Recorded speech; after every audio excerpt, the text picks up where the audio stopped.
Fast, focused, and fearless. Here's everything you need to know as you jumpstart your day. I'm Pauline Verzosa. Senator Amy Marcos criticized the latest version of the proposed 2025 national budget. The presidential sister said it was a miracle that the Department of Public Works and Highways got 1 trillion pesos. It was apparently bigger than the budget of the Education Department. Now, based on our laws, DepEd should always have the biggest share in the national budget. Marcos also criticized the reappearance of the funds for the Ayuda para sa Kapos ang Kita o AKAP. The AKAP program will have 26 billion pesos in the latest version of the budget. President Bongbong Marcos earlier announced the postponement of signing of the budget. Meanwhile, Social Welfare Assistant Secretary Irene Dumlao assures the public that their programs, including the controversial AKAP, are free from political influence. Here's an excerpt from her interview on Storycon. What is po the policy with regard to that? Ibig sabihin ho ba, dapat hindi pwedeng mag-abot yung mga congressman at senador ng whether AKAP or AIX sa mga benepisyaryo? Tama ka dyan, Sir Ed. Sa mga guidelines ng DSWD, only DSWD personnel ang dapat mag-abot noong mga ayuda na ipinapaabot natin. Yung mga paymasters natin are DSWD personnel. Sila lamang po ang tumipirma doon sa ating mga documents, no? Yung mga financial documents. Sila lang po ang nagre-receive ng cash na i-disburse, and sila rin lang po ang nagpapapirma ng payroll, at sila lamang po ang nag-aabot ng tulong doon sa mga clients or beneficiaries po natin. Yes, ma'am. I understand po. Sila po yung pipirma, sila po yung nag-approve. No, that. Pero po kasi we've seen time and again, and we've also seen pictures in both the mainstream newspapers and on websites published by LGUs, by even these politicians, na yung mga politiko, congressmen, senators, sila po ay nasa entablado, kasama sila sa nag-aabot. Binibigay ng DSWD sa kanila yung cheque o anuman, tapos sila magbibigay o sila nag-aabot doon sa beneficiary. Google mo lang, makikita mo, mga politiko yung kwal. Opo. And I know po, approval in the end is DSWD, pero mukhang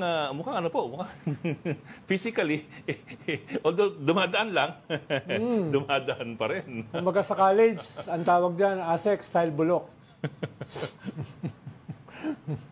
Well, ito naman po, lagi namin pinapaalala sa ating mga field offices na while we value and nurture our relationship with our local partners, dapat tiyakin po na informed yung mga beneficiaries natin na ang tulong po ay nanggagaling lamang sa national government. Wala pong kinalaman yung mga political actors who are present in some of the activities that we are conducting.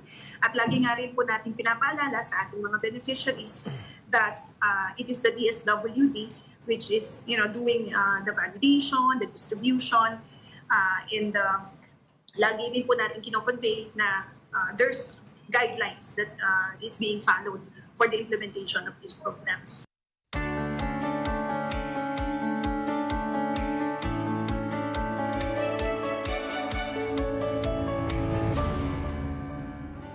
At least 14 people were killed in a magnitude 7.3 earthquake in Vanuatu on Tuesday.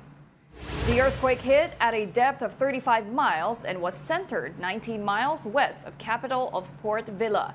Authorities believe the number of deaths will rise in the following days. Meanwhile, the number of injured people in the South Pacific island nation is now over 200.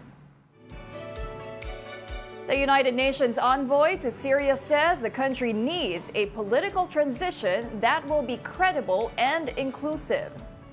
After visiting Damascus, Geir Peterson said the process should take place under a UN resolution. This would help negotiate a political solution between the government of now deposed President Bashar al-Assad and the opposition. It is not yet clear if Hayat Tahrir al-Sham, the main former rebel group now in control of Syria, will pursue such a process. But the group has already set up an interim administration comprising members of its Salvation Government. Let's now take a quick look at today's other headlines. In the Philippine Star, Mary Jane Veloso calls on President Bongbong Marcos to grant her an executive clemency. Veloso has been brought back from Indonesia to the Philippines, where she will continue her prison sentence. And in business world, the government is looking to issue US dollar or euro denominated bonds in the first half of 2025. Finance Chief Ralph Recto says the government will look to raise at least 300 billion pesos from the issuance. The National Defense Department, or DND, and the Communist Party of the Philippines, or CPP, have confirmed that there will be no holiday ceasefire this year. Defense Secretary Gibot Yodoro said any ceasefire against the CPP is also a ceasefire against terrorists and criminals.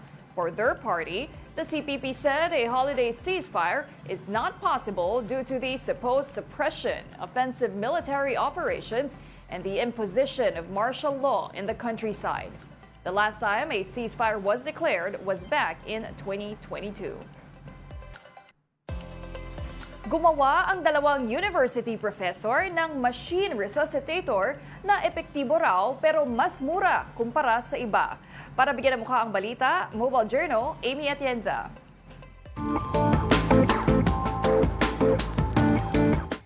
Nang dahil sa COVID-19 pandemic, dalawang profesor mula Technological Institute of the Philippines ang nakaisip na gumawa ng Pinoy version ng machine resuscitator.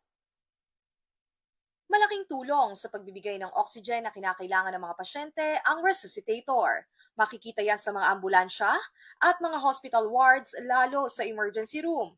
Merong makina at meron ding manual. Lumaki ang pangangailangan para sa resuscitator noong COVID-19 pandemic. Lalo't isa sa sintomas ng sakit na ito ay hirap sa paghinga.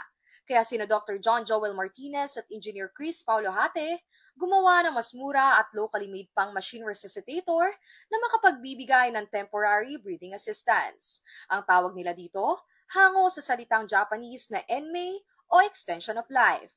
Automatic na ang device para hindi na mahihirapan ang gagamit nito. There's a parang a user interface and options na they need to choose lang. The respiratory therapists will choose anong options. This is 40 breaths per minute and itong 500 volume. And then i-execute niya, i-start niya, and then the pump, the machine will go by itself. Tiyak din daw na epektibo ito dahil sumailalim na sila sa standard checking ng Department of Science and Technology.